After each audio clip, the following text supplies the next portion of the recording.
من لساني يفقهوا قولي আসসালামু আলাইকুম ওয়া রাহমাতুল্লাহি ওয়া বারাকাতুহু। সুপ্রিয় শিক্ষার্থী বন্ধুরা, আশা করি তোমরা সকলেই অনেক ভালো আছো। আমিও আল্লাহ তাআলার অশেষ রহমতে অনেক ভালো আছি। তো আমি ইতিপূর্বে তোমাদের 2024 সালের সপ্তম শ্রেণীর আগামীকাল, দ্যাট মিনস 15/7/2024 তারিখে সোমবারে তোমাদের যে ষান্মাসিক সামষ্টিক মূল্যায়ন পরীক্ষা হবে গণিত বিষয়ের উপর, সেই বিষয়ের উপর আমি একটি ভিডিও আপলোড করেছিলাম, যেটি হচ্ছে মডেল কোশ্চেন। এই মডেল কোশ্চেনটির আলোকে তোমরা যদি একটু সমাধান করো তাহলে অবশ্যই তোমাদের এখান থেকে তোমরা 95% কমন পাবা। সেম একই টপিকস এর উপর তোমাদের হয়তোবা প্রশ্ন হবে ইনশাআল্লাহ। তো তোমরা এটা যদি সমাধান করো আজকে, তাহলে অবশ্যই তোমাদের আশা করি পরীক্ষাটা অনেক অনেক ভালো হবে। তো বন্ধুরা, চলো let's go to our today's class. তো আমি এখান থেকে এই যে প্রকল্পের নাম, আমাদের স্কুলের সবজি ও ফল বাগানের পরিবেশ কত সুন্দর, এটার যে কর্মপত্র বাগান তৈরির পরিকল্পনা, এখান থেকে আমি তোমাদেরকে এই ক নং প্রশ্নটি সলভ করে দেখিয়েছি। তো আজকে আমরা এই সবজি বাগান এবং ফল বাগানের ক্ষেত্রফল নির্ণয় জোড়ায় এই কাজটা করব। তো এটা সম্পর্কে আমাদের হচ্ছে কি কি টপিকস এখানে দেওয়া আছে। তো এই টপিকসটা আমরা যদি এখানে করি তাহলে দেখো, তোমাদেরকে আমি এখানে নিয়ে আসি মেইন টপিকসে। তো এই যে হচ্ছে আমাদের খ জোড় কাজ, খ জোড়াই কাজ, বিভিন্ন আকৃতি হতে কোণের পরিমাপ। তোমার শ্রেণীর শিক্ষক তিনজন শিক্ষার্থীকে অনুপাত 3টি দিয়ে, দ্যাট মিনস 2:4:6 দিয়ে একটি ত্রিভুজ আঁকতে বলল। কক্ষের জোড়ায় আলোচনা করে সমাধান বের করো এবং প্রত্যেকে খাতায় লিখবে। তো এখন প্রশ্ন নাম্বার একে বলছে 2 সেন্টিমিটার, 4 সেন্টিমিটার, 6 সেন্টিমিটার বাহু দ্বারা একটি ত্রিভুজ আঁকো, যদি আঁকা না যায় তার কারণ ব্যাখ্যা করো। তো প্রথমে আমরা একটা ত্রিভুজ আঁকবো, যে ত্রিভুজটা এখানে 2 সেন্টিমিটার, 6 সেন্টিমিটার ও 4 সেন্টিমিটার দেওয়া আছে। তো আমরা বৃহত্তর বাহুটা, দ্যাট মিনস ভূমি বরাবর এই বৃহত্তর বাহু এ বিটা আগে এঁকে নেব। নেওয়ার পর এবারে 2 সেন্টিমিটার ছোট বাহুটার একটা বাহু এখানে দিব। এটা হচ্ছে আমরা এবারে উলম্ব রেখা বরাবর আঁকবো। তো এই উলম্ব ভাবে না এঁকে একটু বেঁকে বাঁকা করে আঁকবো, যাতে 60 ডিগ্রি কোণে এটা হয়। তো এবারে আমরা 2 সেন্টিমিটার একটা বাহু নিলাম, এটার নাম দিলাম এসি। তারপরে এবারে এটা আমরা যখন যোগ করব, তখন এটা যোগ করলে কিন্তু আমাদের অটোমেটিক্যালি 4 সেন্টিমিটার হওয়া উচিত। তো 4 সেন্টিমিটার যখন আমি নিচ্ছি, তখন 4 সেন্টিমিটার আমার কি হচ্ছে না, এই বাহুটা যোগ হচ্ছে না, তার মানে এটা ত্রিভুজ আঁকা আমাদের সম্ভব হচ্ছে না। তাহলে এই কথাটাকে আমরা কিভাবে বলবো? আমরা জানি ত্রিভুজের যে কোনো দুই বাহুর সমষ্টি তার তৃতীয় বাহু বা বৃহত্তর বাহু অপেক্ষা বৃহত্তর। এখানে বৃহত্তর বাহুর দৈর্ঘ্য 6 সেন্টিমিটার, দুই বাহুর সমষ্টি 2+4=6 সেন্টিমিটার, যা বৃহত্তর বাহুর সমান, যা শর্ত বিরোধী। তাহলে উত্তর, ত্রিভুজটা আমাদের আঁকা সম্ভব হচ্ছে না। তাহলে শিক্ষার্থী বন্ধুরা, তোমরা বুঝতে পারলে যে এখানে আমরা এই কন্ডিশনে ত্রিভুজটা আঁকতে পারতেছি না।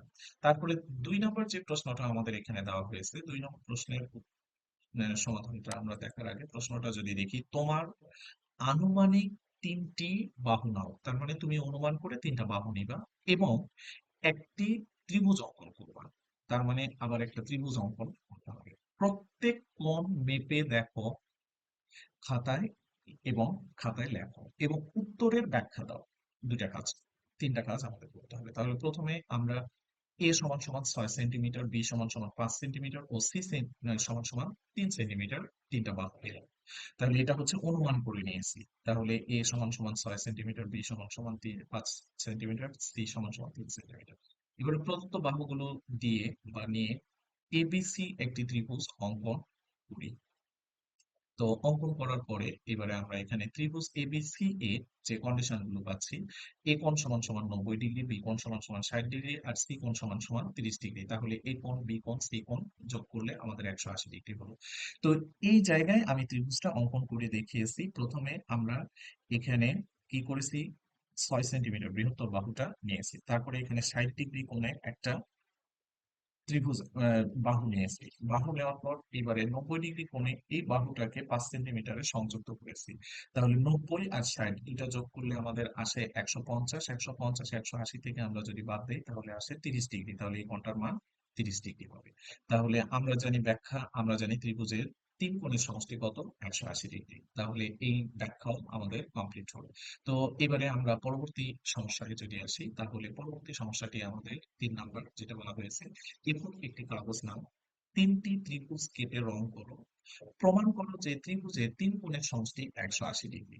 তাহলে আমরা তিনটা, এই যে এখানে যে ত্রিভুজগুলো নিয়েছি এই ত্রিভুজের এখানে এই যে বি, এ বি বাহুটা এ বিন্দুতে ছেদ করেছে, আবার এসি বাহুটা এ বিন্দুতে ছেদ করেছে। তাহলে ত্রিভুজের যে কোনো দুই বাহুর সংযোগ বিন্দুকে আমরা কি বলি, শীর্ষবিন্দু। তাহলে এরকম তিনটা শীর্ষবিন্দু যদি আমরা একসঙ্গে সংযুক্ত করি তাহলে ওই তিনটা শীর্ষবিন্দু আমাদের কি হবে, যোগফল করলে 180 ডিগ্রি হবে।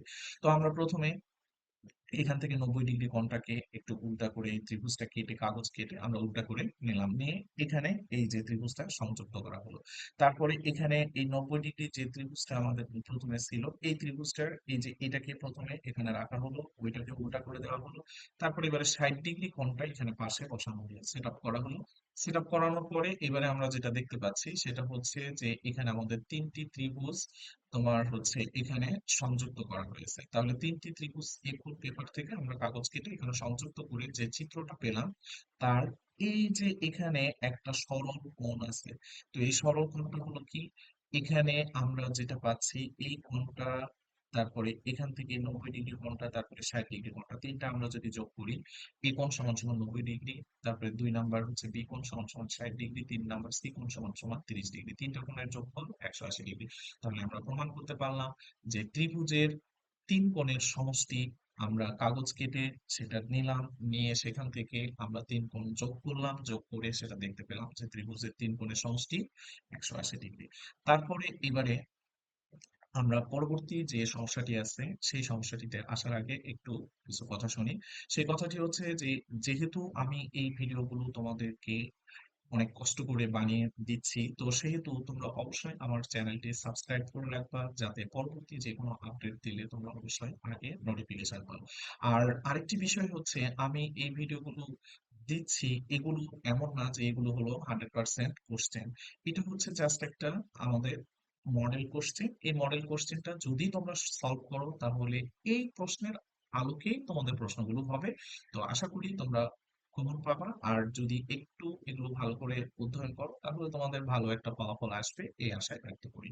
তো এবারে যেটা 4 নাম্বার বলা হয়েছে, শ্রেণীর শিক্ষক তিনজন শিক্ষার্থীকে 3 সেন্টিমিটার, 5 সেন্টিমিটার ও 6 সেন্টিমিটার তিনটি লাঠি দিয়ে বললো, তোমরা একটি ত্রিভুজ এঁকে দেখাও যে সজলের বহিস্থ কোণ কমল ও নয়নের অন্তঃস্থ কোণের সমান, এবং তথ্যগুলো একটি ছক এঁকে প্রমাণ করো যে সজলের বহিস্থ কোণ যতটুকু, কমল ও নয়নের অন্তঃস্থ কোণ ঠিক ততটুকু। তার মানে আমাদের দেখাইতে হবে ত্রিভুজের যে কোনো অন্তঃস্থ যে কোনো একটা কোণ, তার অন্তঃস্থ কোণের বিপরীত যে দুইটা বাহু থাকে সেই দুইটা বাহুর সাথে সংযুক্ত সন্নিহিত কোণ দুইটার সমষ্টি কি হবে, সমান হবে। তাহলে আমরা এবারে এখানে দেখি সজলের বহিস্থ কোণ কমল ও নয়নের অন্তঃস্থ কোণের সমান, এবং তথ্যগুলো একটি ছক এঁকে প্রমাণ করো যে সজলের বহিস্থ কোণ যতটুকু, কমল ও নয়নের অন্তঃস্থ কোণ ততটুকু। তাহলে এইটা আমরা এবারে প্রমাণ করার আগে প্রথমে আমরা হচ্ছে এখানে তিনটা লাঠিকে একসাথে সংযুক্ত করলাম। তো 6 সেন্টিমিটার যে লাঠিটা এটা হলো নিচে দিলাম, তারপরে 4 সেন্টিমিটার, তারপরে 5 সেন্টিমিটার দিয়ে একটা ত্রিভুজ অঙ্কন করলাম, যার কিছু এখানে বহিস্থ থাকতে হবে যাতে বহিস্থ কোণগুলা উৎপন্ন হয়। তাহলে এই বহিঃস্থ কোণগুলো উৎপন্ন করার পর আমরা 90 ডিগ্রি এই কোণটা যদি আসি, তাহলে এই কোণটা 90 ডিগ্রি যে কোণটা আছে এই কোণটা, আর এখানে যে হচ্ছে 90 ডিগ্রি, এই দুটা কিন্তু দুটাই সমান হবে। কেন? কারণ 90 ডিগ্রি আর 90 ডিগ্রি দুটা যোগ করলে একটা সরল কোণ হয়। তো একটা সরলরেখার উপর যে কোণগুলো উৎপন্ন হয় সেই দুই কোণগুলোর সমষ্টি সবসময় 180 ডিগ্রি। তো একটা কোণ আছে 90, তাহলে অপরটাও 90। আর এই 90 ডিগ্রি কোণের বহিঃস্থ কোণ হচ্ছে সজলের কোণ। তাহলে সজলের কোণটা হচ্ছে কত, 90 ডিগ্রি। তাহলে 90 ডিগ্রি যদি হয়, এবারে আমাদেরকে দেখাইতে হবে কমল আর হচ্ছে নয়ন, এই দুইজনের কোণের সমষ্টি হলো যেন 90 ডিগ্রি আসে। তাহলে এখানে আমরা দেখতে পাচ্ছি এই কোণটা যদি 90 ডিগ্রি হয় তাহলে এটা হচ্ছে 60 ডিগ্রি, এটা 30 ডিগ্রি, এটা আমরা মেপে পাচ্ছি, যেটা হলো আমরা এখানে যে ত্রিভুজগুলো অঙ্কন করেছিলাম সেই ত্রিভুজের কন্ডিশন অনুসারে। তাহলে এখানে এটা খালি 4 সেন্টিমিটার, এটা 5 সেন্টিমিটার। তো এখন এই যে 60 ডিগ্রি কোণটা, এই 60 ডিগ্রি কোণের বহিস্থ কোণ এটা, তাহলে এই দুটা কোণ মিলে একটা সরলরেখায় উৎপন্ন হয়েছে। তাহলে এই কোণটা আমরা যদি দেখি 180 ডিগ্রি, দুইটা কোণের সমষ্টি। তাহলে সজলের এই কোণটা, এবারে সরি কোমলের এই কোণটা, এই পাশে বহিস্থ কোণ বিপ্রতীপ কোণ হিসেবে আমরা যদি কনসিডার করি, তাহলে এই কোণটা আর এই কোণটা বিপ্রতীপ কোণ। এটা হচ্ছে কমলের কত, 60 ডিগ্রি। তারপরে এবারে আমরা সেম একই কাজটা যদি এখানে আসি, তাহলে এখানে আবার 30 ডিগ্রি এর বিপরীত কোণ কত হবে, এখানে 30 ডিগ্রি। আবার এই দুটা কোণের যোগফল আমরা 180, 180 থেকে এটা বাদ দিলে কত পাই, 150। আবার এই দুটা মিলে 180, 150 থেকে 180 থেকে 150 বাদ দিলে এই নয়নের কোণটা পাওয়া যাবে। আবার বিপরীত কোণ হিসেবেও বের করতে পারি। তো যাই হোক, এবারে আমরা সজলের বহিস্থ কোণ, কমলের অন্তস্থ কোণ, নয়নের অন্তস্থ কোণ। তো এখন সজলের বহিস্থ কোণ, সজল 90 ডিগ্রি, আর হচ্ছে এখানে কোমলের অন্তস্থ কোণ 60 ডিগ্রি, আর হচ্ছে 30 ডিগ্রি।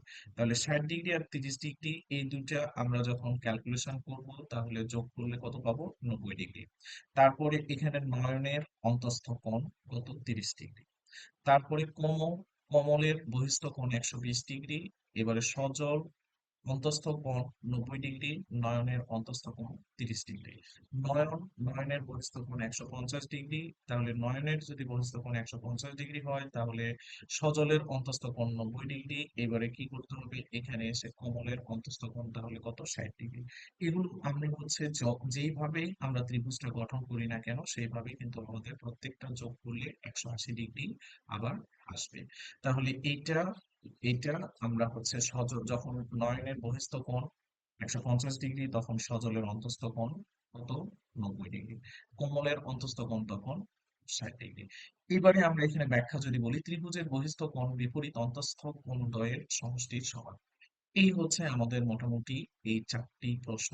এই 4টি প্রশ্ন আমি তোমাদের যে সমাধান করে দিলাম, এই 4টি প্রশ্ন সমাধান করে তোমরা যারা সম্পূর্ণ করবা তারা অবশ্যই অবশ্যই পরীক্ষায় অনেক অনেক ভালো করবা ইনশাআল্লাহ। তো এখানে আমি যদি একটু তোমাদেরকে এটা ব্রিফ দেখাই, আমি যতটুকু একটা মডেল কোশ্চেন দাঁড় করেছি সেই প্রশ্নটার সম্পূর্ণটাই কিন্তু এখানে আছে। ষান্মাসিক সামষ্টিক মূল্যায়ন, সপ্তম শ্রেণী, প্রকল্পের নাম। এখানে তোমরা যদি একটু খেয়াল করো তাহলে প্রত্যেকটা প্রশ্নেরই এখানে সমাধান দেওয়া আছে। তো এইভাবে তোমরা এই কোশ্চেন গুলো আজকে একটু রিভিশন করো। রিভিশন করলে আশা করি তোমাদের পরীক্ষা অনেক অনেক ভালো হবে, এই আশায় ব্যক্ত করে আমি আজকে আমার এই ক্লাসটি এখানে শেষ করতেছি। তোমরা সকলে ভালো থেকো আর আমার চ্যানেলটি বেশি বেশি করে সাবস্ক্রাইব করো, যাতে করে তোমরা সাবস্ক্রাইব করলে আমার এই চ্যানেলটি বেশি মানুষের সামনে যাবে। তো সবাই ভালো থাকবা। আল্লাহ হাফেজ। আসসালামু আলাইকুম ওয়া রাহমাতুল্লাহি